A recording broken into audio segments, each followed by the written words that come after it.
Agora faz barulhinho.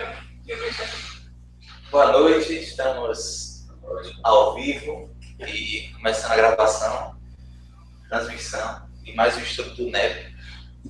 Hoje, dia 11 de outubro, aniversário inclusive da minha irmã. Parabéns, Débora. Vamos continuar a terceira parte, do estudo sobre a missão de 12. Meu áudio está ok para todos aí, vocês? Estão online? Acredito que sim. Aos poucos o pessoal vai chegando aí. Hoje, véspera de feriado, né? Muita gente viajando, com outros compromissos também aí. Bem que aqui a gente não tem muita gente com filho, né? Para dar desculpa do dia das crianças também. Mas o pessoal aos poucos vai chegando aí. A gente vai começar a fazer a harmonização, a prece. Né? Tranquilo? Vou virar para cá para mostrar, para a gente ver. Everybody aqui. Boa noite. Então não vai dar para sair todo ainda. Mas tudo bem.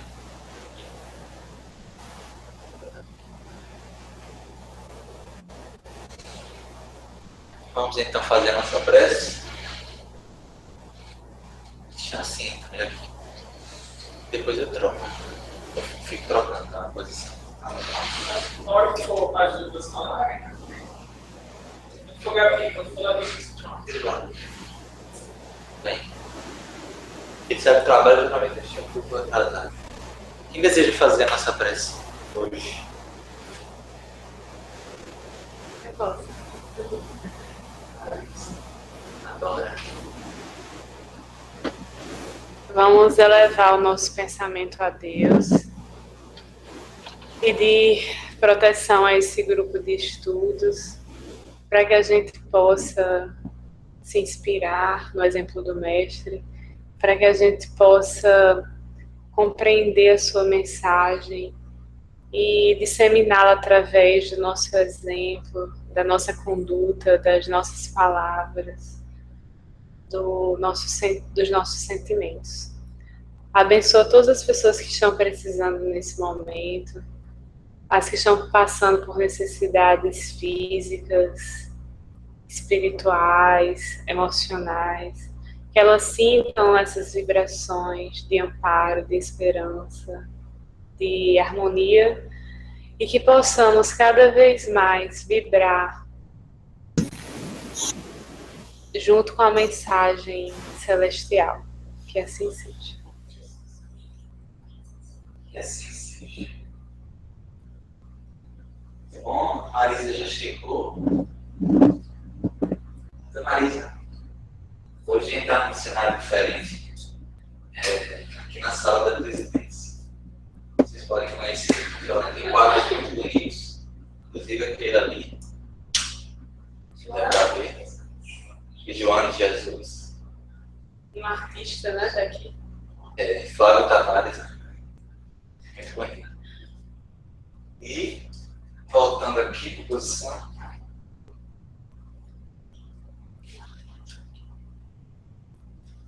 Vamos então ler a passagem novamente. É o tempo que também o pessoal vai chegando e a gente recorda. Nós lemos já duas semanas seguidas a passagem, mas mesmo assim é bom, né? Recordar, apesar de ser uma passagem longa. O áudio está ok para vocês? Em qualquer coisa vocês me avisam, eu sei que vocês me avisam. Vamos lá.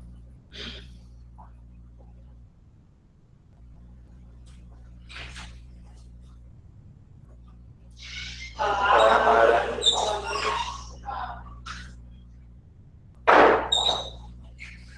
Olha, Caixa. Foi difícil?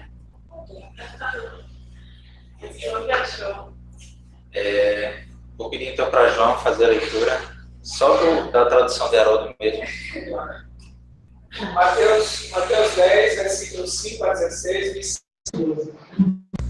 Jesus enviou esses 12 após prescrever-lhes, dizendo: não tomeis o caminho dos gentios, e não entreis em cidade de samaritanos. Ide de preferência as ovelhas perdidas da casa de Israel.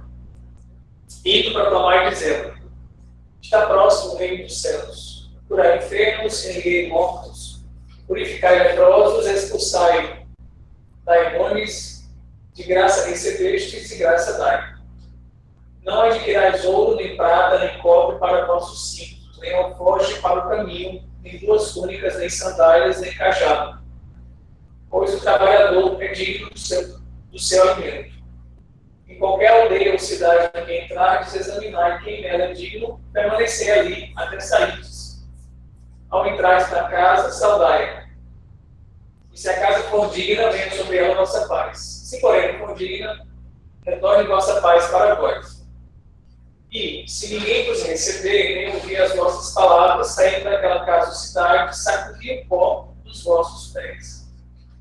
Amém vos digo que haverá mais tolerância no dia do juízo para a terra de Sodoma e Gomorra do que para aquela cidade. Eis que eu vos envio como ovelhas no meio de lobos. Sejam prudentes como as serpentes e inocentes como as pombas. Tradução de Haroldo. Então agora nós vamos passar para os comentários de você, de todos nós, e compartilhando aí do conhecimento de todos, me enviaram, né, alguns tópicos e vão comentar sobre os textos, né, selecionados. Como o primeiro texto é de Diego Israel, Diego está a caminho, então acho melhor a gente pular esse texto, né? E ir direto para Larissa. O outro seria de Antônio Eduardo, meu pai deve chegar depois também, então vamos pular esse também. Com Regina, né? Ela tá aí? Regina não está aqui. Acho que tem que ter alguma. Deixa eu Então ver se... pronto, bota. Deixa eu ver se eu vou chamar ela aqui.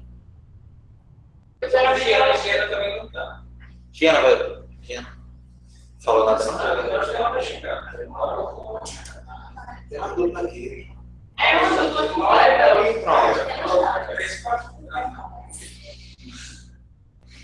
Então, vocês querem começar? Vou botar lá no slide de vocês, certo? Que é belíssimo, então é isso. Rapaz, vou chamar aqui. Não Eu estou falando aqui no WhatsApp. Fantástico, não. Eu chamei Regina agora e Alice. Talvez eu tenha esquecido, me perdoem, queridos. Eles passam o tempo sem mim. Vamos lá, Paula aí. Deixa eu botar aqui no slide deles.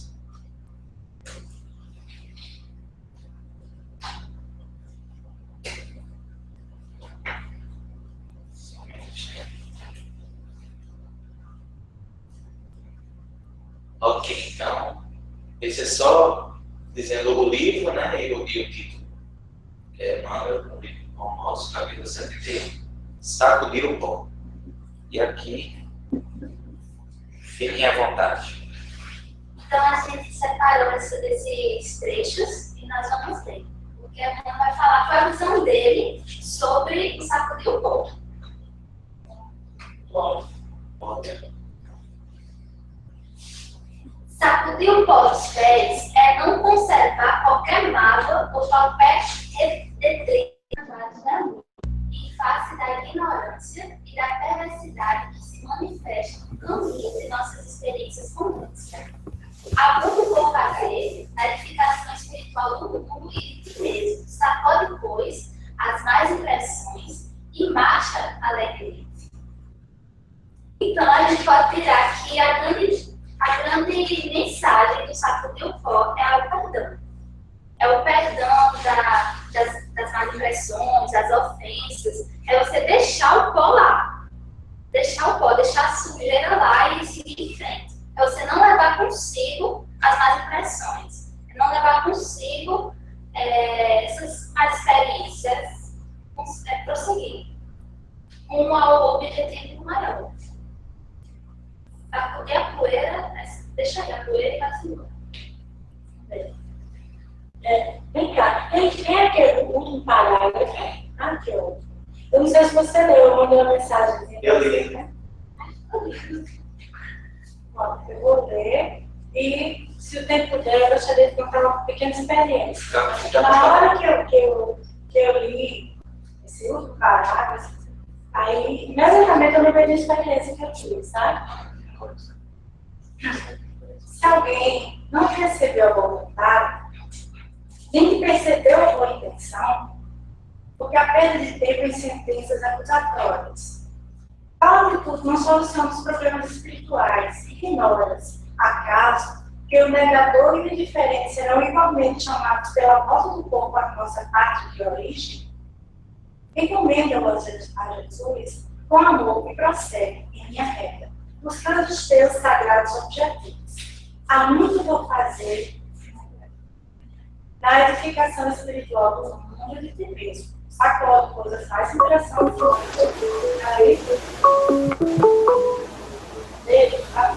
quando eu li isso daí foi automático, né? Primeira experiência minha na educação de sentimentos. Quando a gente está começando, a gente vem com aquela vontade de falar do evangelho, né? Aquela sede de comunicação e tal. Então, tem um senhor, medo já, na sala que sempre que eu falava da evangelho, eu sempre escolhi uma passagem para falar. E esse senhor, ele olhava para a minha cara e começava a rir. Mas nada que ele ria, assim, era um rir assim, de deboche mesmo, sabe? E ao ponto, agora isso foi uma semana, 2, 3, eu conversar com minha colega de sala e dizer, olha, eu não aguento mais. Eu não aguento mais. Então, toda vez que eu falo da evangelho, esse homem começa a debochar da minha cara, tá? Aí ela falou, pessoa que já tem mais experiência do que eu, né? Vamos fazer o seguinte, vamos orar por ele. Ele disse, essa pessoa é uma pessoa muito ansiada. Aí, realmente, aí eu comecei a orar e 2 lições eu queria sair muito importantes. Primeiro foi a tolerância, né? Devemos tolerar as pessoas. E a parte da prece também, né? Que foi assim, um grande aprendizado, porque a partir do momento que eu comecei a orar por aquela, que eu me disponibilizei para orar por aquela pessoa, eu comecei a sentir uma compaixão tão grande, e eu tive um presente muito grande, a saída dele, que a gente sabe que nada é coincidência, nada é por acaso. Então, o último tema foi justamente o perdão das ofensas.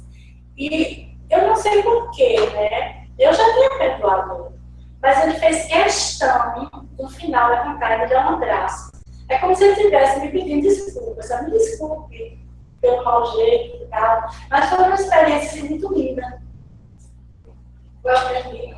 Se você não tivesse feito o que a pessoa recomendou, você teria que ficar com a poeira dele para você e ela guardando isso. Exatamente. Provavelmente eu ia mudar de sala, né? Não teria conquistado o coração dele. É. Você sabe tudo da coisa. Graças a Deus. E quando a gente sai fora com ele, a gente está impedindo que a gente mesmo seja feliz. A gente está atrapalhando o nosso caminho. A gente pode simplificar as coisas ou pode complicar. E simplificar é isso. Quando você perdoa, quando você liberta, você simplifica os problemas. Tudo. Porque perdoar tem até, eu conheci muito com o André já há um tempo sobre isso. Na palavrinha grega tem a ver com libertar, deixar ir. Então, justamente, você recebe uma ofensa de alguém, recebe um desaforo, né, um deboche. Se você deixar aquela impressão dentro de você, aí vem a mágoa, vem um rancor. Perdoar é diluir. A palavrinha grega diz isso, se você deixar ir, então deixa ir, deixa embora. Alguém está do mal, tem uma decepção dele, deixa embora o seu passado. Tá? Ficar recorrendo, repensando isso. Então você vai ser realmente você vai ficar dando a cara que você vê. Muitas vezes nem dando mais que você. Ele deixa aí. É difícil o processo da gravidade, né? Tem situações mais difíceis, mas é. Associando a poeira é algo assim. Até mesmo lembrando.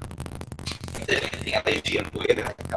É aquela coisa que se você ficar com ela, você não consegue respirar bem, não consegue se funcionar direito. Você tem que realmente sacudir ela.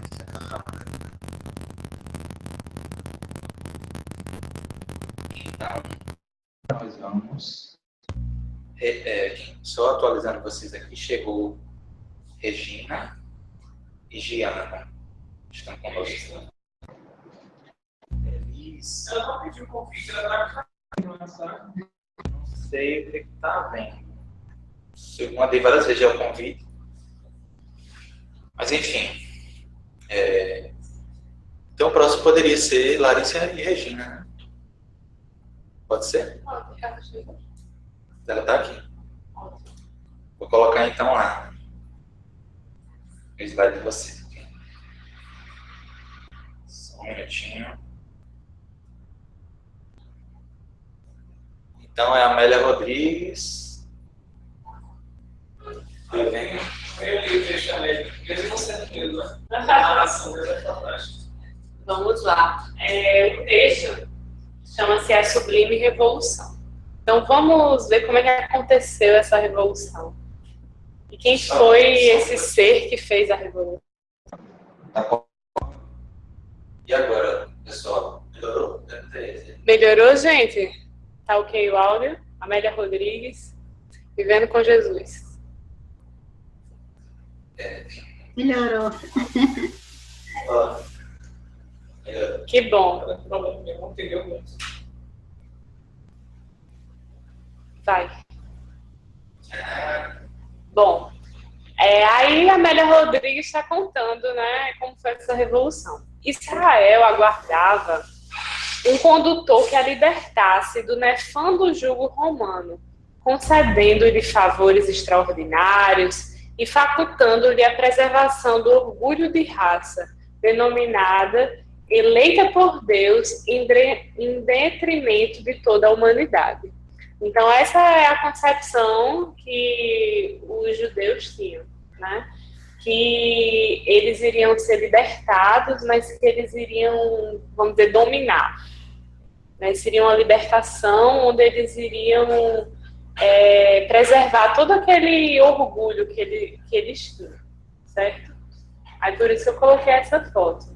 Essa foto, ela retrata essa coisa dourada, né, que vocês estão vendo aí, representa um templo, né? O templo lá do Se falar isso, eles vão. Qual o São nome? eles árabes, na verdade. São eles muçulmanos. São mesquita muçulmana. Mas eu estava vendo que tinha sido destruída. Aí embaixo daquela muralha ali, ó. Embaixo da muralha, e aí eles preservam uma parte do muro do antigo templo, né?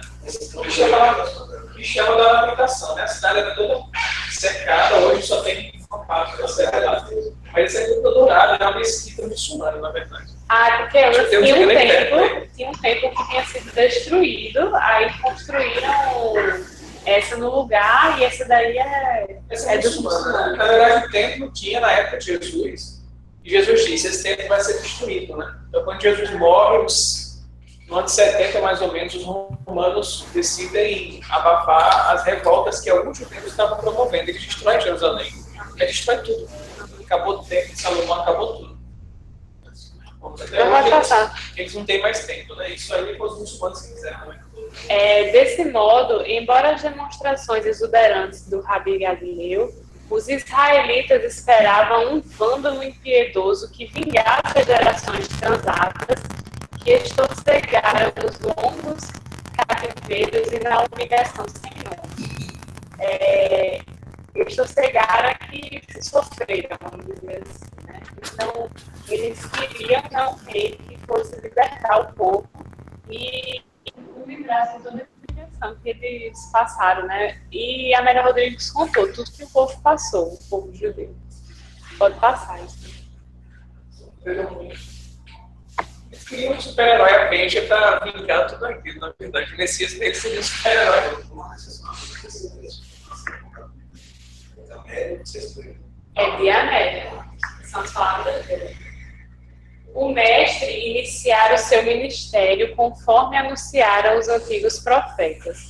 A sua voz cantava o hino das bem-aventuranças, convocando as vidas à abnegação, ao dever, à pureza dos sentimentos. E aí está a grande revolução que Jesus fez, que não foi no plano material, foi uma revolução no plano espiritual, né? Pode passar.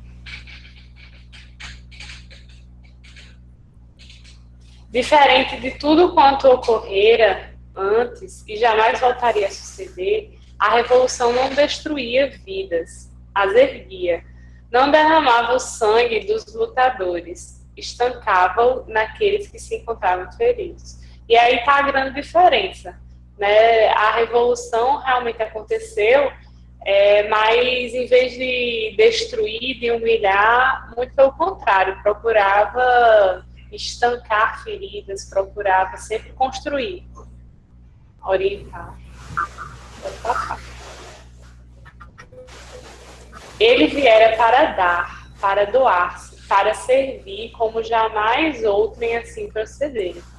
E Jesus, ele foi o espírito mais evoluído que habitou, né, que habitou nosso planeta. Ele, como governador, poderia ter mandado qualquer um dos seus trabalhadores para vir exercer, né, essa função. Mas ele fez questão de vir pessoalmente aqui à Terra, porque a mensagem do amor não podia ter falhas, né, não podia ter erros. E ele foi o grande exemplo do servidor. Ele falou da necessidade de servir e ele foi o maior servidor, né, que a Terra já teve. Vou passar. Essa imagem, pessoal, está dizendo. Sim. Mas Israel anelava pela revolução armada, aquela que vitima, que destroça, que destrói. Era natural que o não reconhecesse, ou melhor, que o detestasse. E por isso os seus sicários políticos e religiosos tramaram a sua morte. Então aqui está mostrando todo o contexto político que Jesus viveu, né? E que muitas pessoas não tinham o interesse nesse tipo de revolução que ele estava fazendo. Então, pode passar. A revolução teria que prosseguir, mesmo quando ele já não estivesse aqui. Lógico que o tempo de Jesus aqui na Terra tinha um tempo. E ele fez questão de que existissem pessoas responsáveis por perpetuar essa mensagem. A gratuidade em todas as ações seria o selo de identificação do vínculo com ele. Então, as pessoas que estivessem perpetuando essa mensagem com esse espírito, né, de gratuidade, né, era um exemplo. Esse daí é realmente seguidor de Jesus. Transcorreram 2000 anos e a sua revolução prossegue, convidando a doçura, a humildade, ao respeito pelo próximo e a caridade sob todos os aspectos considerados. É necessário criar-se condições para que a revolução do amor prossiga. E, ao meu ver, essa é a grande mensagem para a gente que está estudando essa passagem. O que é que eu posso fazer para que essa missão que Jesus passou para os seus apóstolos se perpetue, né? Nós somos os servidores de Jesus. E nós que somos os responsáveis por perpetuar, né, essas lições, esses exemplos, né, através de nossas vidas. E para concluir, essa mensagem é uma mensagem que Chico Xavier escreveu. E eu gosto muito dela porque aproxima a gente de Jesus, né? Vamos imaginar que a gente é essa criancinha que está do lado de Jesus, né? Diz assim: Jesus Cristo não nos abandona. De tempos em tempos, envia os seus mensageiros à Terra, mas Ele mesmo continua conosco. Ele nos conhece pelo nome, sabe quem somos e quais são os nossos propósitos. Então, Ele sabe que eu sou Larissa, Antônio, Gabriela, Maura. Não consigo imaginar, por exemplo, Jesus habitando uma região espiritual isolada do sofrimento humano. Ele não ia querer deixar-nos assim, entregues à nossa própria indigência. O Senhor não está fora do mundo. Cada criatura pode senti-lo próximo de si. Agora mesmo, o seu Espírito nos observa, na expectativa de que a nossa fé não passe de meras palavras. tem tudo a ver essa mensagem com o estudo da gente. Jesus nos passou uma missão. E Ele está, nesse momento, ao nosso lado, né, esperando que a gente perpetue essa missão. E agora eu queria perguntar se Regina quer complementar, falar alguma coisa. Ela está só programinhas, está cortando. Eu colocaria, de fato, né, assim, foi bem resumido, mas essa mensagem que a Amélia Rodrigues traz para todos nós, de fato, é esse homem especial na vida de todos, né? E a missão que ele cumpre junto a cada um de nós é justamente essa grande revolução que é o amor. E nós estamos, né, buscando trabalhar esse coração, esse sentimento, para que possamos, de fato, sentir Jesus presente na nossa vida, como Ele sempre está. Então, à medida que essa grande revolução se instaurar em nossos corações, né, esse amor por nós mesmos, pelo nosso semelhante e por Deus, vai estar sendo assim, um oásis para todos nós. E a Amélia Rodrigues coloca também aqui nesse texto, vivendo com Jesus. Então, é esse convite que Jesus nos traz, amai-vos uns aos outros como eu vos tenho amado. É a mensagem que fica. Obrigada.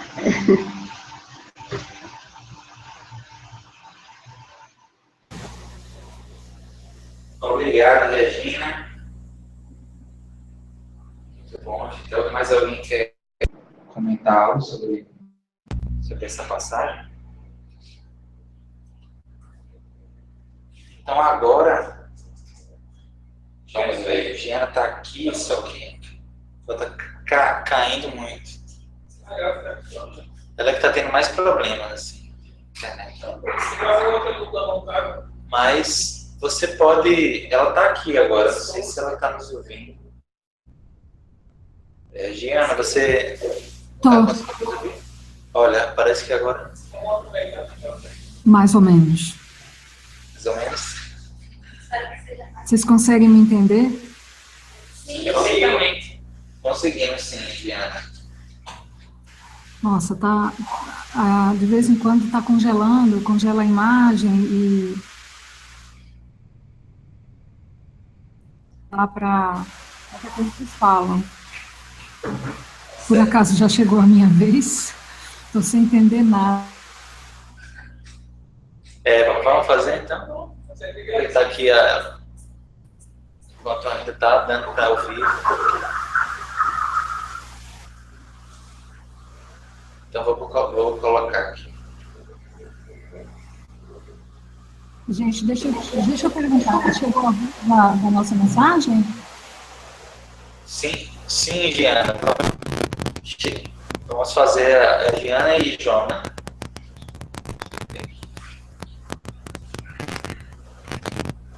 Ela entendeu? Deixa eu botar aqui. Bate-papo.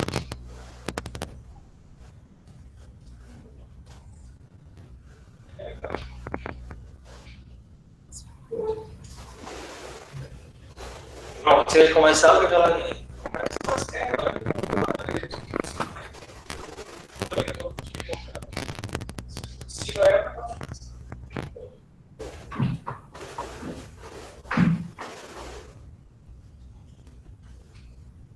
Giana, nós estamos ouvindo bem. Eu acho que você que não está ouvindo bem, né?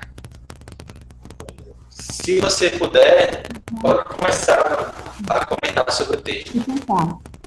Eu vou começar, e aí, se estiver cortando demais, aí vocês falam, eu paro e o João continua, porque, para mim aqui, realmente, eu estou sem conseguir entender nada, tá? Escrevem, porque vai ser melhor para mim. Então, a mensagem, né, de Joana, ela tem um título muito bonito, né, assim, a mensagem em si, ela é muito bonita, e ela fala, né, Jesus, esse texto que é colocado logo aí para vocês, que eu não estou vendo nada, mas essa fala de Jesus convida, né, os servidores do bem a uma ação sem descanso, né, a esse investimento de em prol de nós e do outro, principalmente. Então, dividindo assim em partes, eu acho que fica melhor para a gente estar falando. A questão de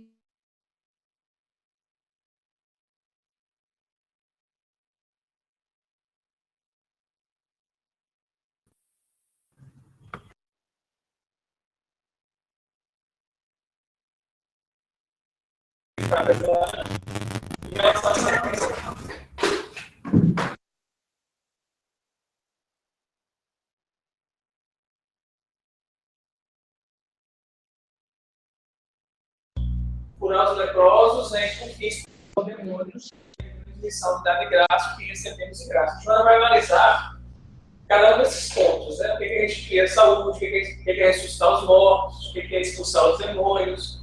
No final, vai falar de mediunidade, como é que a mediunidade deve ser feita, né? E ele se reporta ao modo como eles faziam isso. Então, sobre a saúde, ela vai dizer que é preciso, para a gente ter saúde, ter uma transformação radical no aspecto moral, né? Não adianta você procurar, por exemplo, um médico de cura, e ele realiza uma cura em você, nos pulmões, e 2 semanas depois você está fumando de novo. Então você não conseguiu se libertar do vício. Tem muita gente assim, procura a casa espírita, recebe passe, ou vai no centro que faz cura mesmo, ele se cura de um câncer, que é o caso. Depois a pessoa volta a ter uma vida despreocupada, né? Não tem assim, uma disciplina na alimentação, nos pensamentos. Então a cura real é a cura moral, né? Então fala que é do espírito que vem tudo que é orgânico, emocional e psíquico. Ressuscitar os mortos, ela tem 2 abordagens. A abordagem que a gente já viu assim, mais física, de Jesus realmente dá fluido vital, e a pessoa que estava lá quase morrendo se levantar. E também um aspecto espiritual, a pessoa que estava morta em termos de vivência, né, da lei de Deus, vivência da verdade, vivência do bem. Então ela estava vivendo só no aspecto material. E se associar à morte é quem vive longe. Então, se eu estou longe de Deus, se eu estou longe do amor, eu estou morto. A ideia é essa: morte para o contexto bíblico é estar afastado da vivência da lei de Deus. Né? Então, é justamente isso. Quem estava no erro, né? Quem estava na sombra da ignorância, da criminalidade, todos eles eram mortos porque estavam, né, sem as forças vitais do bem. Então, se eu perco a minha capacidade de fazer o bem, é porque eu perdi a fonte, que é Deus. É preciso reconectar com a fonte, né, como o sol. E aí ela fala embaixo em relação à catalepsia e à letargia, né, que a gente sabe que no Espiritismo é explicado assim. Pessoas que naquela época a gente não tinha medicina como tem hoje, eram dadas como mortas. Né? Fulano morreu, pode fazer o sepultamento. Mas a verdade é que catalepsia, de letargia, e Jesus conseguia reverter esse quadro quando ele dava o próprio fluido vital dele. Né? Então tem esse aspecto também de ressurreição pela restauração do fluido vital. Pode passar aí. E aí vem os leprosos, né, e os demônios. O João vai falar em relação aos leprosos, né, a questão da...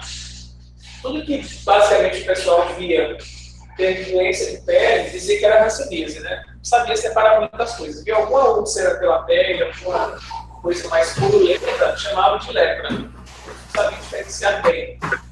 E ela vai falar, né, até no aspecto médico, né, a recuperação exige um processo de alimentação celular, eliminação passiva, enfim, ela se baseia mesmo na questão médica. Né? E em relação aos demônios, é o que nós entendemos no Espiritismo, que seriam espíritos ignorantes e perversos. Né? A gente não tem aquela visão do demônio como sendo um adversário de Deus, né? Um anjo que se revoltou contra Deus, não tem essa visão para nós, e ela vai seguir, lógico, essa mesma visão. São espíritos perturbados, momentaneamente maus. E eles, por estarem assim desequilibrados, levam transtornos aos encarnados, né? Que deixam a influência acontecer. Então, expulsar o demônio seria, na nossa visão, fazer desobsessão. Então, os apóstolos faziam desobsessão. Isso é poder. E no final tem a missão, né? A direção moral, que é dar de graça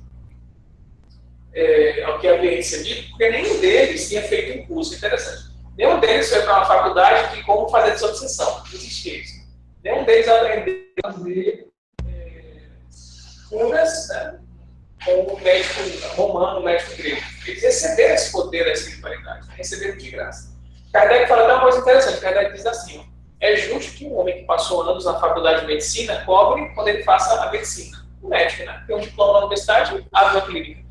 A Kardec fala: é justo até que o magnetizador, ele fala isso, cobre pelo passe que ele dá. Kardec diz isso. O magnetizador que foi estudar magnetismo não é espírita. E ele usa o fluido dele. Kardec até fala, porque no final ele sai morto e cansado. Ele se desgasta muito. Kardec fala que é justo até ele, se quiser ganhar. Mas o médium não. O médium não pode cobrar pelo que ele dá. Tem um texto dele que é bem interessante sobre isso. Então, Joana vai dizer que essa faculdade espiritual, né, para ter resultados saudáveis, tem que obedecer à ética, à dignidade, e confere a energia curadora às ondas benéficas. Né? A gente falou até na reunião passada. Tem pessoas que têm um conhecimento mental muito grande, tem técnicas de respiração de yoga que fazem curas e fazem fenômenos extraordinários. Né? A magia. Tem gente que domina a magia. Mas será que ele está fazendo isso por bem? Muitas vezes é só para aparecer, para ter o poder. Então ela vai destacar bem assim, a ética da dignidade. Então a gente agir de forma ética, né? Sem ferir os princípios morais. E aí que eu achei mais um, né, Zé? Eu acho que tem mais um. Essas reflexões que a gente colocou, eu destacaria, para não se alongar muito, a parte da mediunidade, que é um tema assim, que a gente sempre tem que estar tendo. Por mais que a gente não seja médium ostensivo, a gente está doando fluido, a gente está, né, pela palavra, inspirado. Então ela vai falar que é uma conquista moral, né, terceira reflexão, e jamais privilegia sem que haja uma retaguarda de esforço pessoal e de realização dignificadora. Então, se eu não estiver me cuidando, me disciplinando, me vigiando, eu não tenho como garantir a faculdade mediúnica. Kardec fala muito bem disso. Você pode perder a faculdade. E mais do que perder, você se torna vítima de espíritos do mal, espíritos ignorantes. Então, os espíritos que estavam protegendo você, com seu descuido, eles acabam não tendo como ter a influência e os maus se aproximam. E aí ele fica ali obsidiado, fascinado, né? Pode cair numa possessão, que é um grau assim, bem profundo de uma obsessão mais séria. Então, essa retaguarda cabe a cada um de nós. Né? Se Divaldo se desviar do caminho dele, Joana não pode obrigá-lo a ficar no bem. É a escolha dele. Né? Assim como cada um de nós tem a liberdade de ficar sintonizado com o nosso retorno. Acho que é isso. Seguindo parte todo mundo, se o Jean tiver condições de. A moda caiu e não consegui mais se conectar. Mas tá bom. Mas a Andressa ela está online aqui agora. Giana, você quer tentar novamente falar alguma coisa?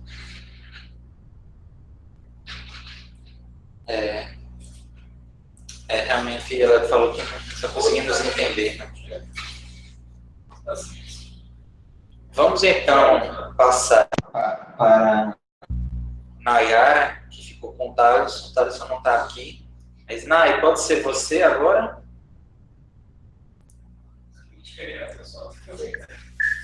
Pode. Tá me escutando? Sim. Tá, então pode ser. É mais fácil. Fica à vontade. Então tá. O texto começa aí nesse iniciozinho falando que para você se preparar para alguma coisa,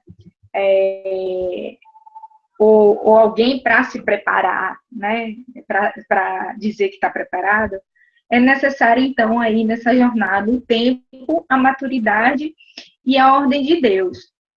Então, o texto, o autor enumera 3 condições para o preparo das almas, no sentido, assim, de facilitar a tomada da posição para o grande combate consigo mesmo, que é justamente isso, né? Então, assim, para que facilite aí esse preparo da nossa alma, a gente precisa passar por precisa desses 3 fatores, né? O tempo, a maturidade e a ordem de Deus. Então, aí, como a gente colocou no slide, no tempo,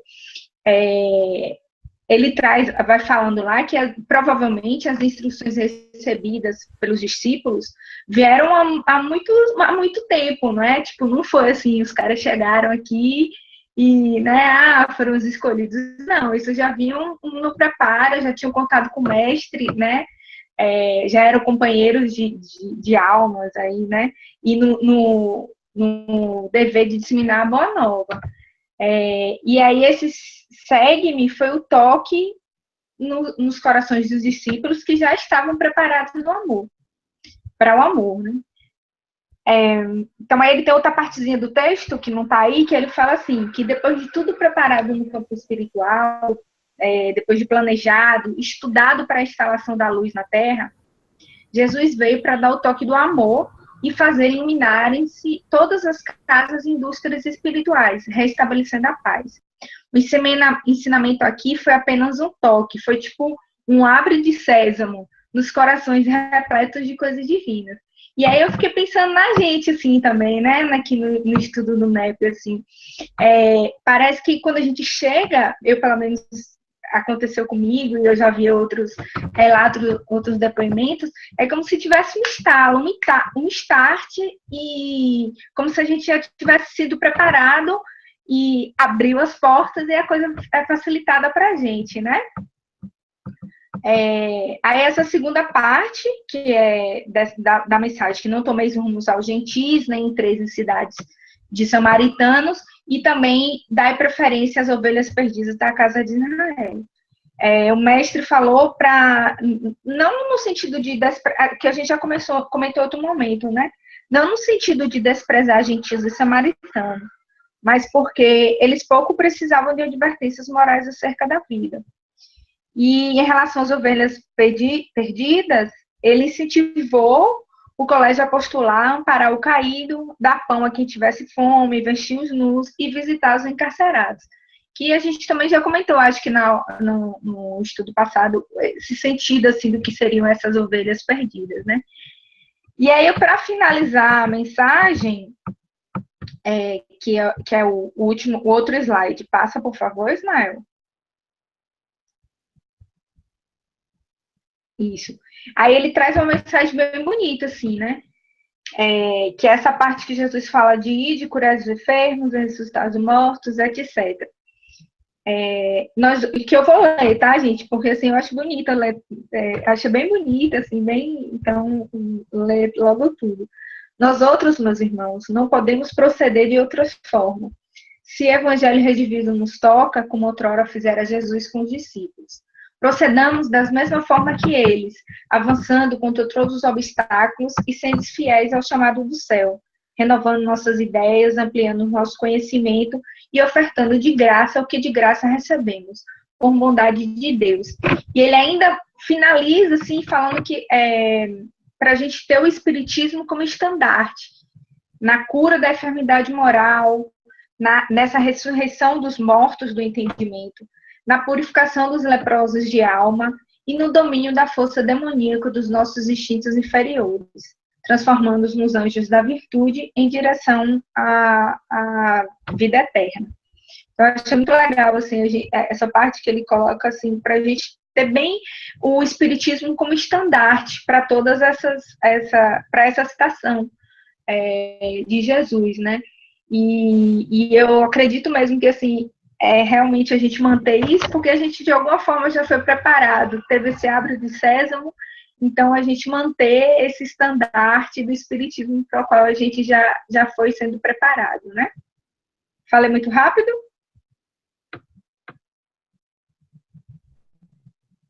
Alô?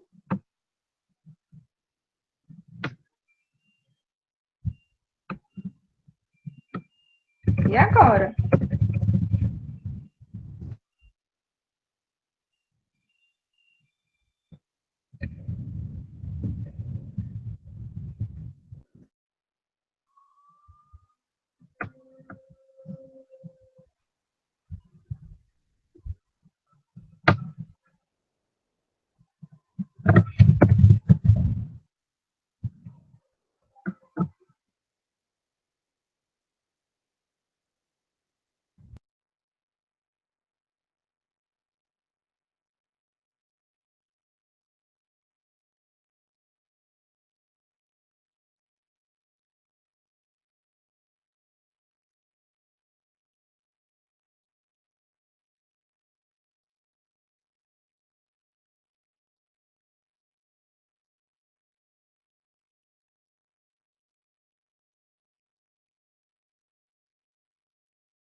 questões. Estava entrando numa decadência terrível, né? Poucas famílias conservavam aquele padrão. Então, assim, eu acho que precisava.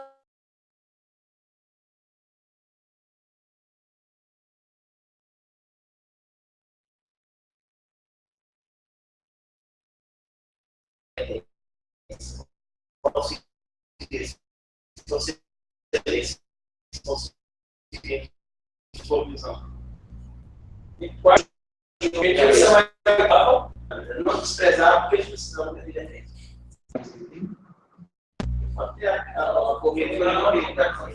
Agora não faz sentido. Não faz. Não. Aí, assim, eu só posso entender que Miramês, né, o entendimento de Miramês,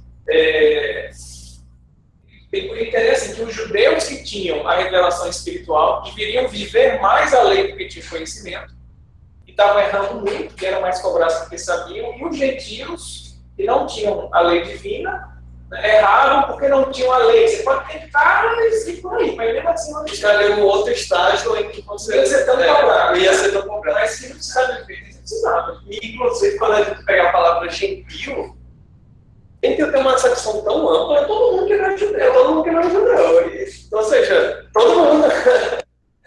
Nesse ponto, quando eu li, eu que não, vou falar lá para esse pessoal que uma ou outra verdade, isso é a advertência também, no sentido de advertência, como é que a gente recebe muito forte, no sentido de adverter, de alerta. É verdade. Eles não precisavam de advertência moral, eles precisavam aprender o que é moral. Pô, pode ser também, é uma forma. A gente está aqui para interpretação de alguma questão aí, a gente está vendo como advertência, como chamada. Mas de qualquer forma, tá estranho. Só registro. As maneiras, houve uma falha aí. Às vezes, isso até é uma questão do feito por médium. Mas quando eu li, ficou estranho, né? Eu tô só partilhando. Eu tinha que era todo mundo aqui. Imoral. Isso quando eu assim, como a gente lê, na questão da mudança. A moral se confunde com religião. Na acepção da moral cristã, quando a gente fala em cristianismo, fala em moral cristã. Né? E ele não tinha essa questão dessa moralidade cristã, ou a própria moral lá. Estava religiosamente não tinha. Eles ficavam livres de amarras. Tanto é que na cultura, certas práticas, os céus, os povos antigos, na cultura era normal. Era moralmente correto. Era moralmente correto, era culturalmente correto. Moralmente eu não sei, porque a moral não seria necessariamente o que é correto para mim. A moral seria algo que é uma ética para todos, a moral cristã, né? Mas aí é que tá, você na questão filosófica da moral e da ética, justamente a ética é o que é universal e a moral depende da época do costume. Então, assim, na época dos gregos, era moralmente aceito, porque moral vem de moras, que é o costume. É como você vive. Era moralmente correto um aristocrata ter um escravo. Ninguém reclamava disso. Agora, na ética, pensando que todo mundo é igual, aí já não era correto. Escravo é só você denunciar, ou denunciar na mesa agora. Mas, enfim, eu fico mais disso, certo? Quando eu li, eu senti estranho, queria dizer com isso, né? Alguma coisa. Mas, com certeza não foi isso. Vocês comentaram. Estava com o slide aqui. Vocês comentaram em relação a essa frase, o sentido de que eles não estavam, talvez, não era o que eles precisavam ouvir naquele momento. Porque não é nem que eles fossem ou mais evoluídos, de forma que eles não precisassem realmente de orientação nenhuma, e por outro lado, que fossem muito, pelo contrário, menos evoluídos, que eles não iriam entender nada do que falassem. Seria inútil. Tem esse lado, tem esses dois lados. E eu penso que pode ser também aquela velha questão do planejamento de Jesus, né? De falar sempre o que a gente precisa na hora que se precisa. Talvez não fosse o que os samaritanos naquele momento precisavam ouvir. Nesse sentido, faz aquela história do planejamento, né? Vamos focar em quem já tem ideia do mundo tem. Mas, enfim, o espírito da letra a gente tem tempo, né? Agora, aplicar na cabeça de três, a gente pode ter várias interpretações, mas enfim. Agora, vamos ver aqui, já foi.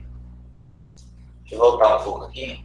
Pode ser Israel Diego, agora? Tá. Israel, você nos escuta bem? Tá tudo certo com você, com o seu computador?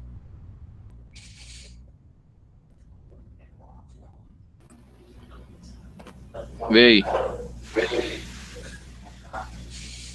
Tá me ouvindo? Estou lhe ouvindo bem. Deixa eu colocar então o seu texto. Pode ser você agora? Pode ser.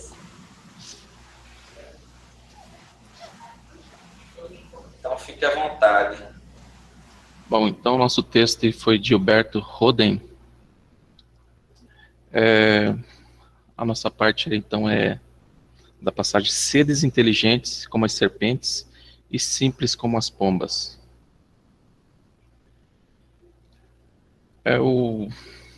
O autor traz um pouquinho assim, remete até aquele estudo da Gênese que o Haroldo está fazendo, desse entendimento da criação do Espírito, né? De onde ele provém, desde essa viagem do ser simples e ignorante, né? Desse ser que estagia em todos esses estados, desde o material até a concepção humana, né? Onde o Espírito toma a sua autonomia. Basicamente, ele faz esse estudo dentro desse aspecto, né? Tentando decifrar quando ele diz ser inteligentes, né? Então, em uma análise profunda, à luz da filosofia, o autor do texto desdobra a psique da evolução humana, decifrando os arquétipos do ser pomba e ser serpente, e a importância que tem no entendimento da formação da psique do homem atual, desdobrando os evangelhos e a trajetória desse ser universal, traçando um paralelo entre intelecto, o ser serpente, e a razão, o ser pomba, onde que Lúcifer, o porta-luz, é a inteligência, o intelecto virgem, a serpente, e o Logos é a razão, é o Cristo, a luz do mundo, o caminho, a verdade e a vida, que seria a pomba. Aqueles aspectos que a gente vê para que o espiritual se voe, né, desenvolva e percorra toda essa trajetória, desde que ele assume essa consciência como espírito até esse ser divino, aquelas asas que a gente costuma dizer que é as asas da moral e as asas do intelectual, onde que o intelecto vem a ser a questão o Lúcifer, né, a serpente, e o moral o Logos, que seria a pomba. Se você, não sei, mudou o slide. E nessa segunda parte que ele decifra, daí ele define, né, a questão Lúcifer não era um pecado no sentido de hoje. Lúcifer, como diz a própria palavra, era o porta-luz, aquela faculdade do homem que o tirou das trevas, do inconsciente e o levou à semiluz do consciente. O Logos, o Cristo, a razão, a consciência cósmica. Como teria aparecido sem antes vir primeiro a consciência individual? Como poderia o homem edênico, inconsciente, cristificar-se pela consciência universal sem que primeiro se luciferizasse pela consciência individual? Esse ser edênico, partindo do Éden, né, dele faz essa análise dessa perda do paraíso, né? Acho que nesse entendimento aí dá para decifrar quando o Haroldo fala lá assim do jardim do Éden, de Adão e Eva, das árvores lá da sabedoria, e como se fosse esse nosso lado do intelecto se desenvolvendo, né? A partir do momento que ele opta por esse lado do intelecto, de essa concepção do Lúcifer, né, o ser luz, que a gente toma essa autonomia do intelecto, que ele é importante para o nosso crescimento, mas que ele precisa dessas asas da moral, que seria o Logos, que seria a pomba, né? Então, ele começa a caminhar por conta, né? Começa, vamos dizer, experienciar nesse desenvolvimento do intelecto, mas sempre necessitando dessa questão da moral, né? Do Logos, que é o Cristo que vem exemplificar para a nossa consciência, né, nesse desenvolvimento, esse lado moral. E seguindo ali, quando Jesus recomenda a seus discípulos que sejam inteligentes como as serpentes, refere-se ele à consciência individual, ao Lúcifer do intelecto, que deve necessariamente preceder na evolução cronológica o advento do Logos. A razão, o Logos, que é o Cristo, é simbolizado pela pomba, que não é sagaz, nem agressiva, nem violenta, como a serpente, sim meiga e pacífica. Então, para que a gente alce esse voo, para a nossa evolução, a gente precisa dessas duas asas, né? Do intelecto e do moral. Do ser serpente primeiro, porque, na verdade, nesse caminho, dessa trajetória que a gente sai da divindade, né? E vem estagiar nesse ser de princípio inteligente, até voltarmos de novo para a divindade, né? Com esse ser puro e evoluído, a gente vai passar por toda essa trajetória. Mas a gente necessita esse desenvolvimento do intelecto, mas sempre acompanhado do moral. Então, quando ele coloca lá assim que precisa primeiro ser astuto como as serpentes, que em primeiro lugar a gente precisa dar, como a gente deu esse primeiro passo dentro do intelecto. E em seguida, essa compreensão da moralidade, para que a gente consiga alçar esse voo pleno, né, dessas duas asas equilibradas. Sempre o intelecto nos puxando, mas a moral nos dando esse equilíbrio para que a gente alce esse voo. Acho que isso. O Diego, não sei.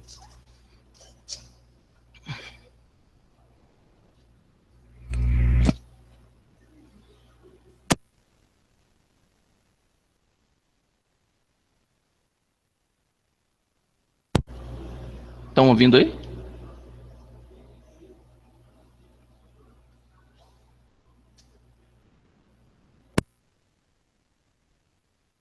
Olá?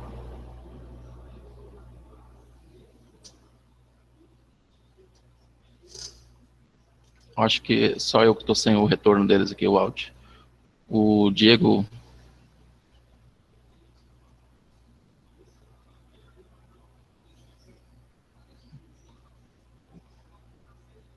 O Diego vai comentar? Não, Israel, caiu tudo. Aí agora é esperar. Aí voltou. E agora, pessoal, como está aí?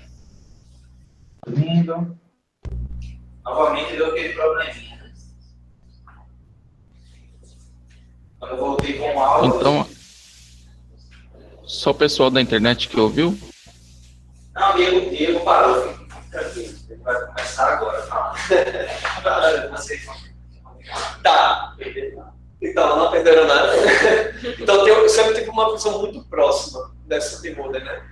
E eu acho legal porque ele desconstrói esse sentido do Lúcifer, né? De como se fosse um inimigo, né? Assim, é um cara que tá lá para ir contra a providência divina e tudo mais. Então, ele vai contra muita coisa dogmática. Ele vai recuperar, de certa forma, o sentido que tinha, né, na sua origem de Lúcifer, portador da luz. É uma visão bem próxima daquilo que a gente vê, por exemplo, Revolução em Dois Mundos, né? Da questão do estágio no mineral, no vegetal, no animal, porque o Rodrigo vai falar assim, não é possível você ter razão se antes você não tem a inteligência para poder desenvolver a razão.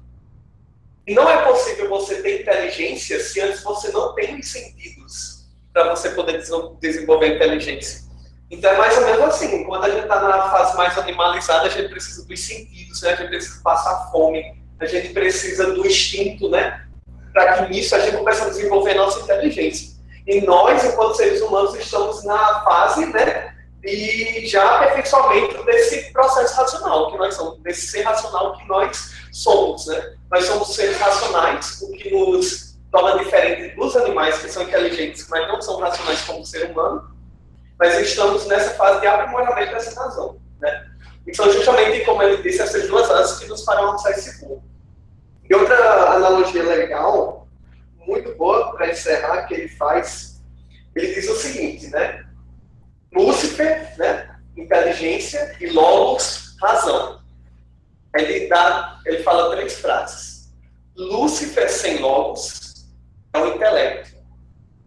Lúcifer contra Logos é Satã, ou seja, um adversário. E Lúcifer com Logos é o Cristo. O filho do homem, um homem integral, um homem cósmico. A gente tem que juntar essas duas coisas. Eu queria falar um comentário, foi o que eu percebi nesse texto. Ele traz o perfil de Cristo. Porque a gente fica sem entender como é que esse homem se tornou Cristo. Esse espírito se tornou Cristo. E é um caminho para seguir. Jesus não é só emoção, o cara é inteligente. É porque, para mim, toda acreditar que não foi a Jesus, esse planeta, enfim, foi a outra encarnação que o Cristo teve, né? Que esse espírito teve na Terra. Não sei se na Terra ou se outros na Terra também, né? Mas enfim. A Terra, ele que é mãe fala e outro, só veio uma vez. Então, mas outras vidas querem felizes na reencarnação. Em outras galáxias, a gente já segue lá. Porque isso parece pouco, mas é tão forte. Porque dá uma orientação e até uma base de muita coisa que fica um pouco perdida. Só que às vezes fica mais próximo da gente. Ele tem uma caminhada até chegar assim. Até a gente chegar nessa fase, são milhões e milhões de anos. Então, até mesmo para chegar na época do cristianismo, aí também não pegando esse texto, teve que passar pela era do Lúcifer, pela era de quem sabe há 200 mil anos atrás, ele não teria razão. Entende? Então, tudo está muito unido, tudo unido, até na idade cósmica, né, do planeta Terra, na idade cósmica da existência do próprio homem. Todos eles sempre surpreendem e orientam nesse sentido do ser Cristo. Ele tenta nos mostrar quem é Jesus espiritualmente e que podemos ser um dia também como Cristo. Eu acho que podia também parecer muito com um pensamento assim, até de Voltaire para a época. Dizia, se a reencarnação é possível, foi uma vez, por que não usou mais? Ele era muito lúcido. O outro também traz. Agora eu queria fazer um comentário da seguinte maneira em relação a esse texto, usando o anterior, baseado agora nessa interpretação. Aí, forçar a interpretação de que não haja um erro naquele texto piramês. Mas, primeiro, a gente falando de luciferação agora, se a gente tivesse as igrejas reformadas, né, digamos assim, mais ortodoxas, talvez eles interpretassem isso como uma adoração a Satã, que não admitiria literalmente a gente falar em luciferação aqui. Mas quando a gente não está falando nada disso para o nosso entendimento, a doutrina espírita também não tem um alcance de todas as religiões ainda. E a gente está estudando isso. Então, trazendo aquele texto da moral, provavelmente Jesus, se Jesus falasse, abandonasse os gentios, dissesse que fez isso porque falava com o povo escolhido, ele estaria discriminando, tornando aquela interpretação de povo eleito, de povo selecionado, coisa pura. Então, ele, para o cristão, ele já estava precisando da advertência, porque ele já tinha moral. Ele já tinha. Então, para eles, precisava da advertência, porque eles se afastavam da ética, porque sabiam, mas não agiam conforme eles deveriam agir. Para os gentios não era necessário.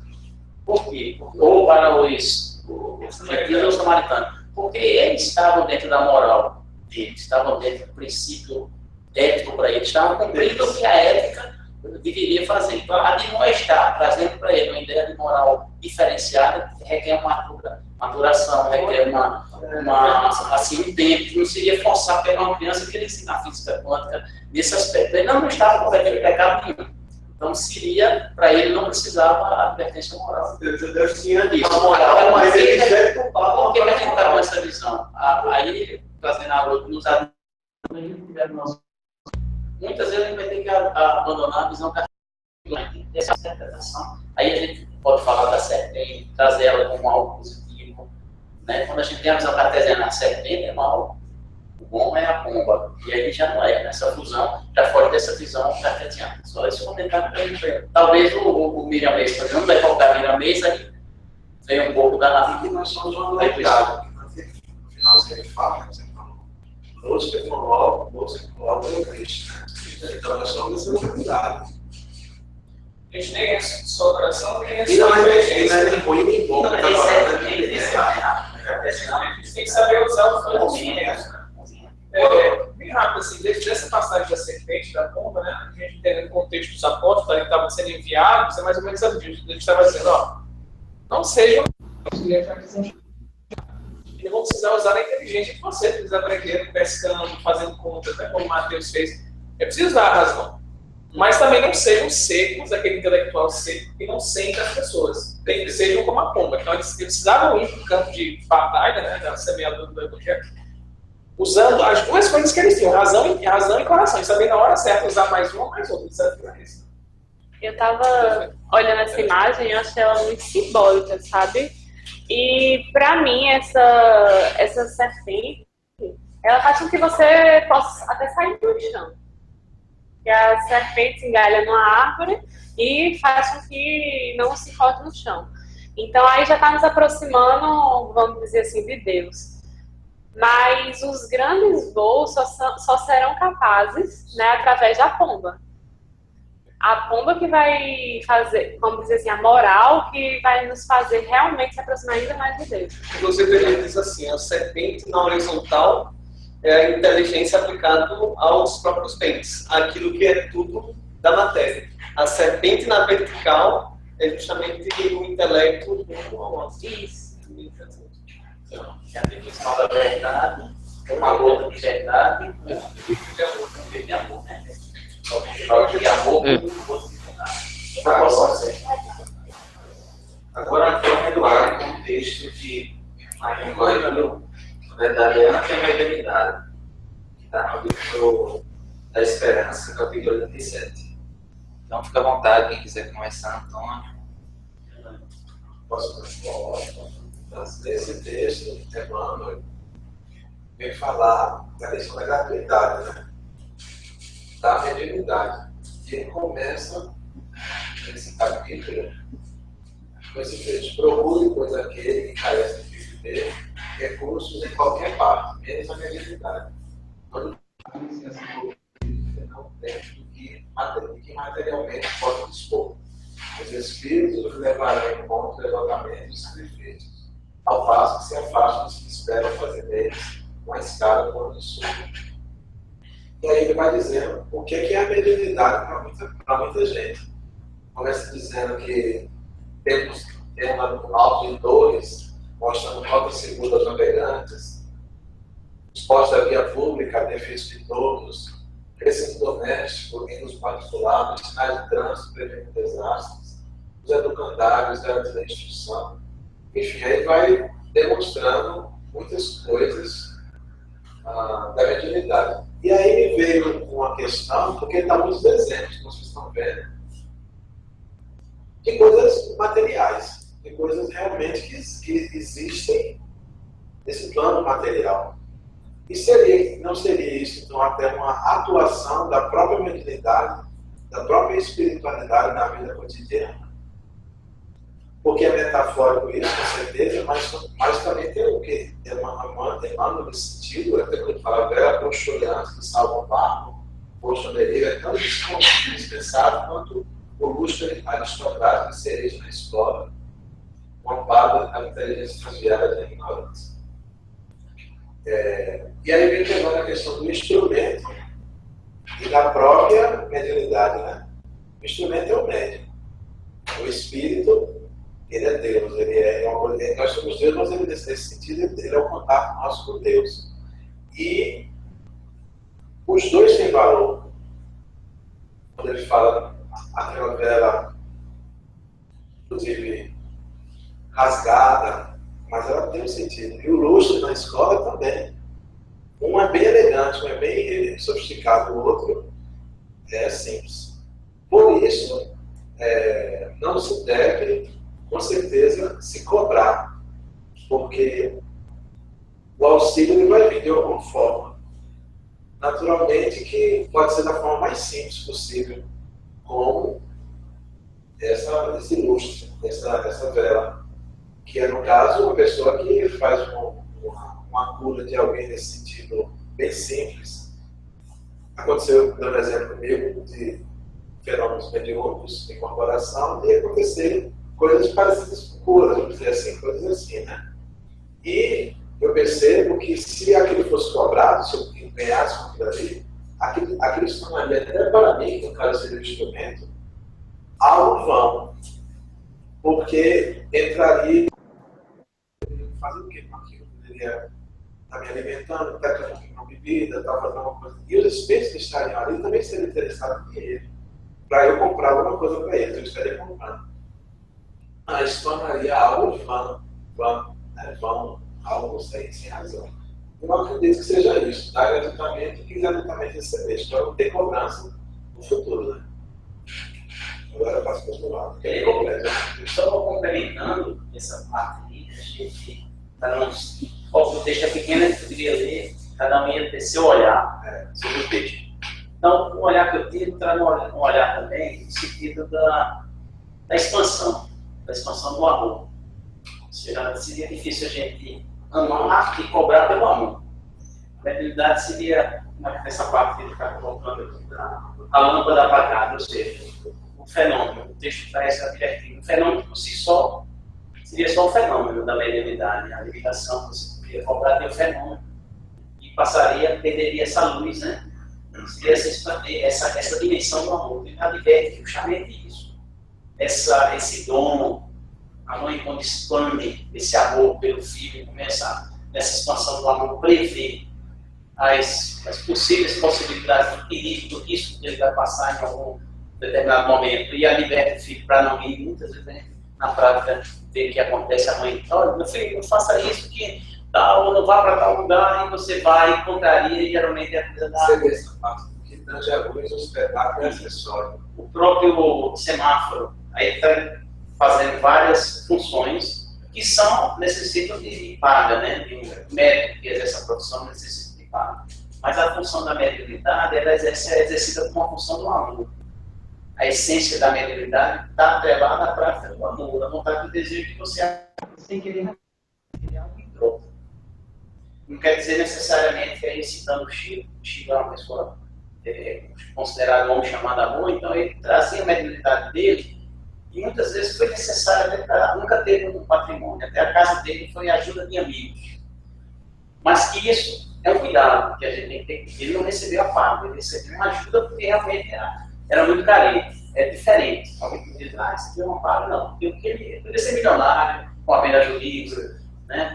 Então ele expandiu nesse campo do amor. Então acho que o texto ele traz toda essa, mostrando ao mesmo tempo que é a mediunidade, porque as razões, né, da gente exercê-la sem buscar nela, naquele dom, seria o mesmo que cobrar pelo amor. Eu não vou ser, não queria que você me pagasse por isso. É uma condição, porque passaria a ser uma troca, uma venda, né? Aí, citando, para encerrar, um exemplo de uma pessoa que talvez não seja, talvez, né, não tenha nem ideia escrita, talvez até tenha, talvez não seja nenhum religioso, ou talvez seja, um dom de falar 5 idiomas. Uma pessoa que não sabe nem escrever, português aprendeu. Muita gente convive em algum local e não aprende que ele aprendeu. Certamente esse dom é um dom provavelmente mediúnico, com uma capacidade além que ele tem. E nasceu com ele ao mesmo tempo o desejo. Ele anda pelas favelas onde ele mora, ensinando de graça as pessoas a empreender. Né? Quer dizer, ele poderia ser ignorante, entre aspas, e dizer, não, ele quer ganhar dinheiro. Não, qual é a sua vontade? Ensinar as pessoas de graça. Então nasceu a mediunidade aí com esse ser já sabe o que ele quer. Isso que a gente está estudando aqui. Nasceu naturalmente pelo amor, expansão do amor. Que você comenta que estamos no planeta em fase de regeneração, de transição. Eu tenho visto isso, professores oferecendo na internet. Eu só tenho o melhor, mas se você quiser uma ajuda para o Enem, me fale comigo, que eu estou fazendo isso gratuitamente. Eu acho que isso já é uma tendência que as mentes estão melhorando, se espiritualizando no planeta. Talvez a divergência para nós espíritas, para doar mais no amor, já tem que ter mais conhecimento. É bem maior do que essa criatura que tem religião, mas já está exercendo assim com a mão, para a gente exercer mais no amor, mais extremo. Porque já conhece, já tem tanta razão em entender uma doutrina tão avançada como dizer na universidade. Né? As pessoas ainda, no sentido do conhecimento, do intelecto, do que da ciência espírita, mas muitos ainda estão na fase primária, mas estão exercendo o amor com uma desenvoltura que certamente quando a gente chegar lá, a gente vai dizer, mas tem um universitário aqui no Sombrar, estão dando dificuldade. Tem um pessoal que está no primário lá em cima, não sabe nem o que é espiritismo, não sabe nem o que tem igreja, né? Tem uma coisa assim. Uma igreja, aí o André vai falar, não vai igreja, você participar de ser desse não, mas é uma coisa. Você pode fazer uma coisa parecida. Aí uma pessoa muito religiosa, muito vencedora de Deus também, mas extremamente preconceituosa. Um pouco conhecimento da vida, é uma pessoa extremamente educada, espiritualizada. Mas ela falou: quem tem Jesus no coração não precisa ter muito, assim, vamos dizer assim, estudo problematizado, mas a própria existência precisa ser pautada por amor. Conhecer para só aumentar o seu capital de informação. Até na própria Bíblia mesmo, enfim, eu digo a Bíblia no sentido mais a Bíblia espiritual vai se tornar uma arma, uma forma de querer ser melhor que os outros. Pronto. É o último, eu acho. Todos já falaram. Não está contratado, vai ter que ir toda vez. Não ajuda aqui. Agora o texto ficou comigo com a Elis. O Gabi falou, Elis. Foi o nosso primeiro, Gabi e Mauro. O texto, na verdade, são dois, né? O texto de Elis e o meu são dois textos porque eles têm muito a ver um com o outro. Um título é Sacudir o Pó e o outro é Poeira, né? Aliás, Poeira. Sacudir o Pó foi uma das minhas. Poeira e o outro é Pó das Sandálias. Então eu vou passar para a Elis. Ela fez. Vou compartilhar aqui os slides que ela produziu. Vocês estão me ouvindo bem? Tá chiando um pouquinho aí do meu áudio? E aí nós comentamos depois se for necessário. Fica à vontade, Alice. Certo, eu pedi para você falar primeiro, mas como você já anunciou, então vamos lá. Engraçado, está saindo como se fosse áudio de Alice, mas não estamos escutando. Não.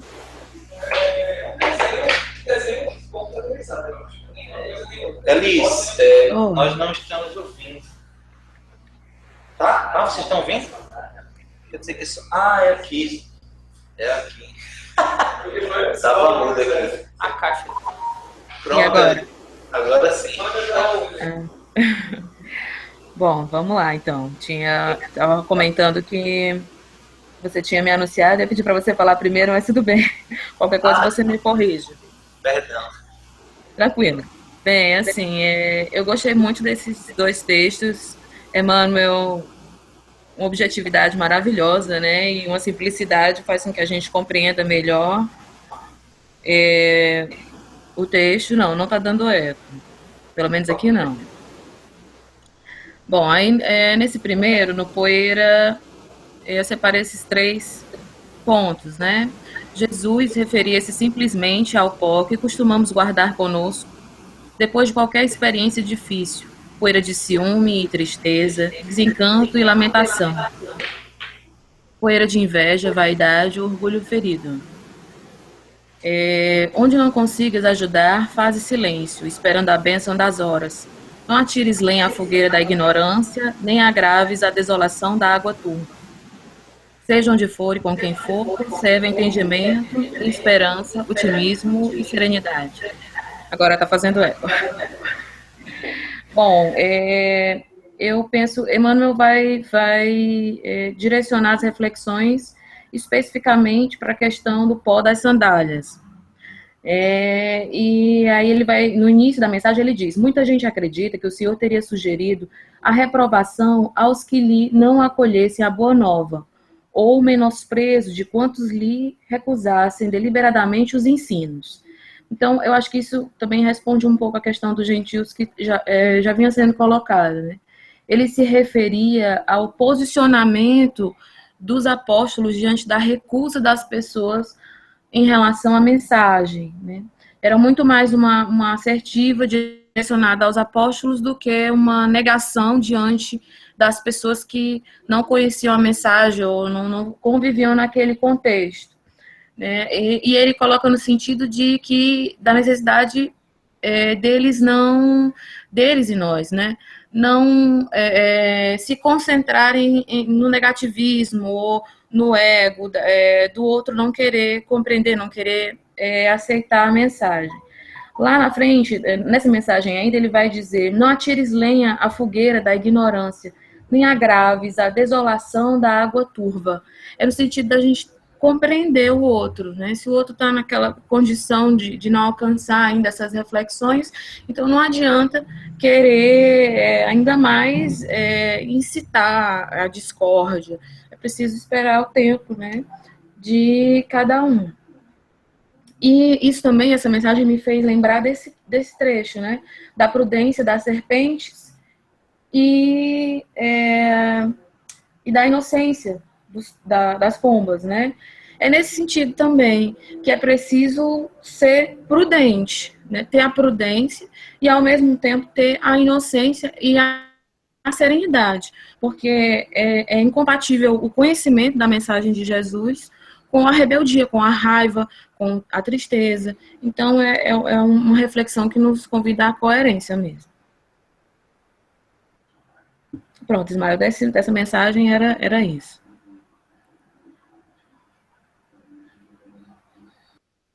Eu lembrei da história do Papaué, que posso fazer Você já ouviu? Guardar o pó seria você pegar o seu Papaué e ficar guardando tudo de ruim, né? Olha, de vez em quando. E ficar lá sofrendo, querendo sofrer, né? No vômito, né? Uma pessoa vomitou em você, de vez em quando abrindo. Aí você ficou com raiva. Ah, meu Deus, aquela pessoa vomitou em mim. E aí você pega a tampa da tapoé, passa assim, lá e guarda. Guarda o vômito, leva. É isso. É o que a gente faz com as mágoas, né, coisas. Ficar com rancorista, ficar de vez em quando, né? E ele fez isso comigo, Antônio fez isso comigo. Cadê eu? E o que aquela coisa vai ficando mais cada vez mais putrefada. Vai acrescentando coisa. É uma coisa que eu lembro muito, é algo que Haroldo comenta, sobre um dos livros da série Nosso Lar. Eu não lembro qual, me perdoem, mas que tem um instrutor que desce, ele está num ambiente de um bar, assim, ele encontra um desafeto muito grande. E naquele momento ele se desarma completamente, começa a querer agredir ele. É um espírito querendo agredir um ser encarnado. Ele fica naquela ira e tal. Lá também, pois é, então como a gente precisa esse é o jeito. Dinheiro dele para ir para a filha. A gente precisa cuidar disso, porque às vezes na aparência não vai. Pedro Neves, eu acho que ele era sim, exatamente. Pedro Neves, um cara frio, né? Era um doutrinador. O nome tem a ver com isso, porque o que ele fez? Esse desafeto, ele alimentou de uma forma, né, na aparência, até ele mesmo tinha se enganado, que tinha superado aquilo. Mas ele insistiu naquela mágoa, porque a Haroldo comenta até, e eu acho que faz muito sentido, que é muito mais difícil a gente manter com a mágoa, cultivando ela, do que... Porque a gente tem muitas oportunidades de superar, né? E é contra a nossa natureza manter aquilo. A gente gasta muita energia, quer dizer, você precisa de muita dedicação para você insistir no mal, insistir na mágoa.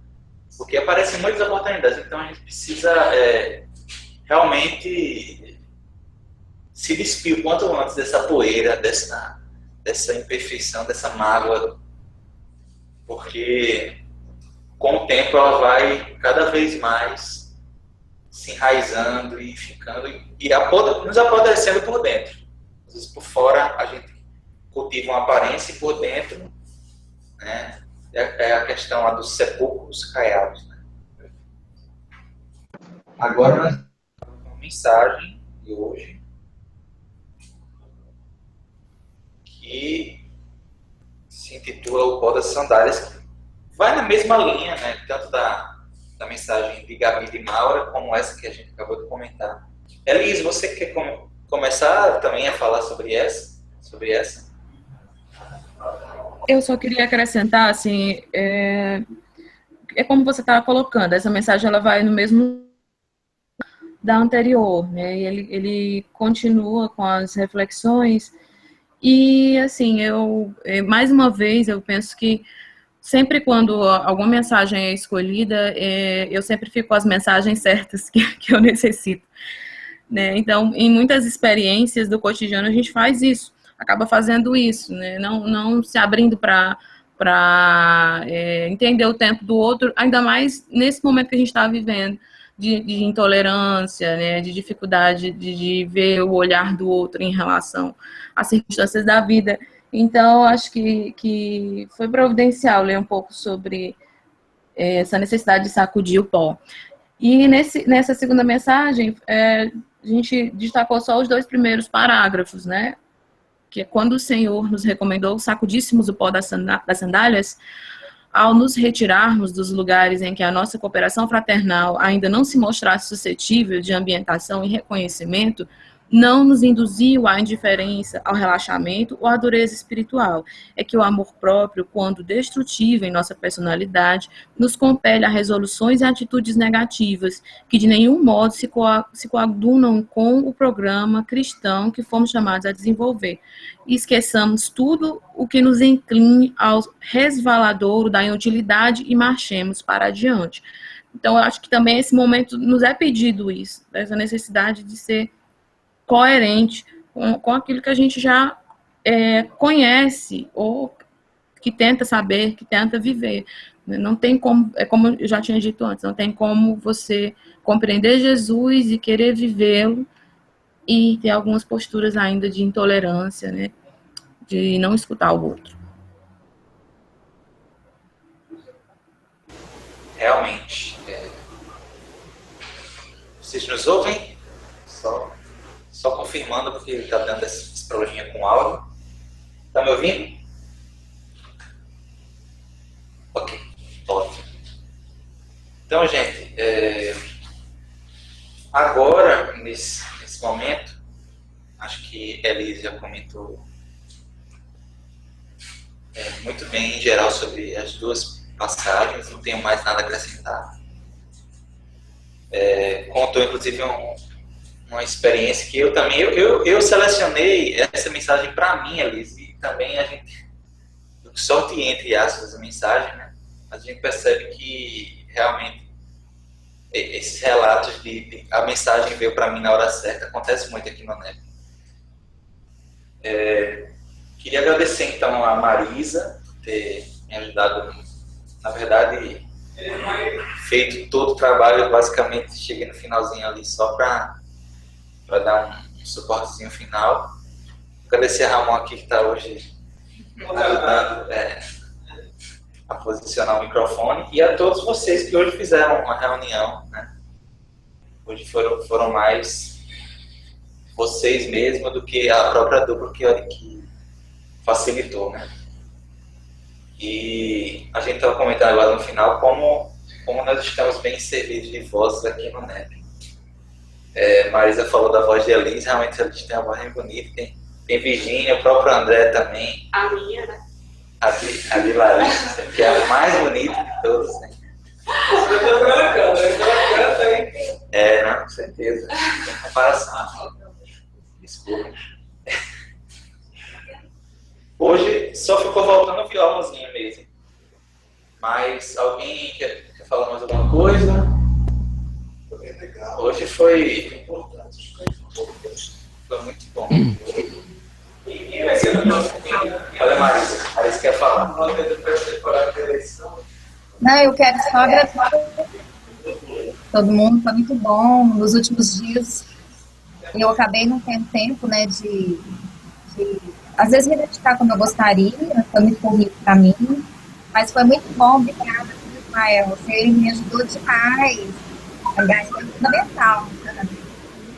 E é isso aí, gente, muito bom mesmo, eu aprendo muito, né, a gente traz a gente traz aqui para estudar coletivamente, mas quem colhe mesmo a maior parte do estudo acaba sendo a gente que faz a pesquisa. Então, muito feliz de poder mais uma vez trabalhar na pesquisa, e é isso daí. Muito obrigada a cada um de vocês, tá? Beijo. Só explicando, algumas pessoas hoje estão viajando com o Paulo e o Canaã. A Regina perguntou aí do Paulo. E Maiara também não pôde vir hoje. Algumas pessoas até ser véspera de feriado. Então, gente, é isso. A mensagem, foram 3 reuniões, né, dessa mensagem. E eu acho que é uma mensagem muito importante, porque é Jesus dando orientações para os seus discípulos. Né? Então, a gente precisa ouvir como se fosse realmente para nós, né? É Jesus nos orientando diretamente. Então foi muito precioso. É Ismael. Nós continuamos. Opa, Israel, pode falar. Eu quero também agradecer a todos aí, né, pelo estudo, um bom estudo. E só fechando um pouquinho essa concepção da ideia lá nossa, do nosso tema lá, do ser serpente, ser pomba. O que nós estamos fazendo aqui hoje é esse ser serpente, né? Esse contato com o porta-luz, né? A gente está recebendo, absorvendo esse conhecimento para o bem. Na verdade, seria o ser pomba, né? Usar do nosso intelecto, usar dessa nossa consciência, tudo que a gente aprende e direcionar para o bem. E que possamos seguir adiante com esse nosso grupo, cada vez amadurecendo mais, aprendendo um com o outro. É isso, um abraço para todos, obrigado. Valeu, Israel. Eu queria dizer assim, quando vou bem afastado, né? Retornando, eu só queria dizer assim, você vai entrar na parte. Aí, voltando agora, minha surpresa, vi que o João mais parceiro por 18 anos. Você cortando equipamento para essa surpresa, ficou mais ainda. Ele tá solto, né? Tá lá. Ó, aqui, vai ser Nayara e dele. Vamos lá, Nayara. Nayara. Então, continuando, eu não lembro qual é a passagem. Deixa eu ver aqui.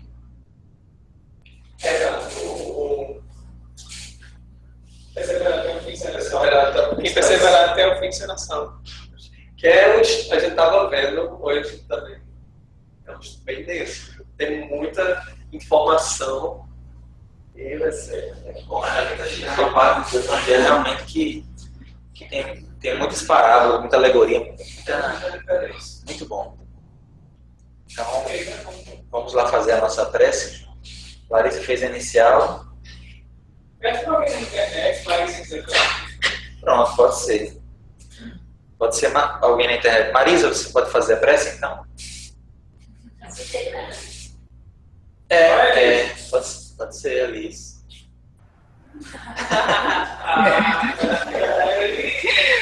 Tá certo. Vamos lá. Mestre Jesus, nós te agradecemos pelo encontro de hoje, pela oportunidade de refletir sobre o teu Evangelho. Nos ajuda, nos auxilia, para que nós possamos também ser chamados, tocados no nosso coração e conhecidos pelo muito amor que o Senhor nos devota. Envolve todos aqueles que não puderam estar conosco e que as tuas vibrações possam envolver todo esse grupo, os companheiros da Federação Espírita da Paraíba, que nos favorecem esse momento de luz, que essas luzes possam irradiar pelo Nordeste, pelo país inteiro, que necessita tanto do teu amor. Fica conosco, Senhor, hoje e sempre, que assim seja.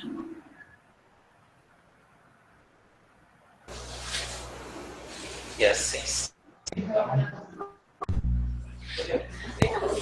Obrigado a todos. Deixei a câmera. Então, vou deixar.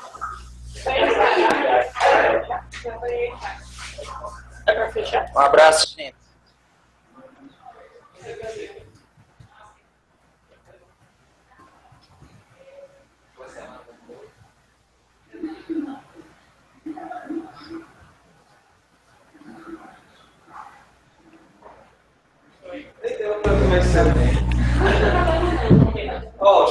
Quarta-feira vai ser mais tranquilo.